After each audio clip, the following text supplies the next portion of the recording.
साहेबांचा आदेश आहे की साहेबांनी स्पष्ट पद्धतीने सांगितलेलं आहे की नाशिक महानगरपालिका ही आपल्याला महायुतीनं लढायची आहे। मराठी मॅट्रिमोनीवर मिळतो सगळ्यात जास्त चॉईस। मराठी मॅट्रिमोनीने लाखो स्थळं जुळवली आहेत। यापेक्षा चांगली गोष्ट काय असू शकते? मराठी माणसांची नंबर 1 चॉईस मराठी मॅट्रिमोनी।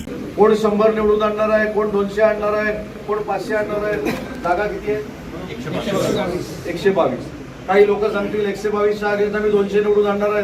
तुम्हाला त्याच्यावर स्टेटमेंट द्यायची काहीच गरज नाही। जे काय स्टेटमेंट द्यायचंय, जे काय करायचं ते दादासाहेब करतील हा स्पष्ट आदेश आदरणीय एकनाथ शिंदे साहेबांचा आहे आणि तो खऱ्या अर्थानं निरोप घेऊन आज मी कार्यकर्त्यांमध्ये आलोय।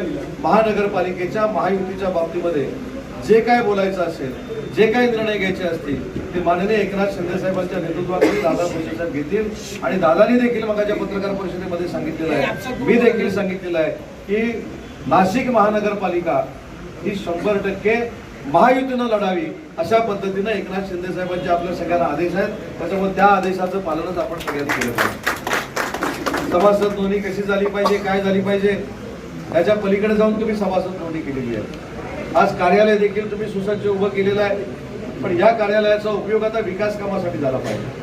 आज या नाशिककरांसाठी अजून एक मी निर्णय घेतलाय जो शिवसेनेला घोषणा हवा आहे।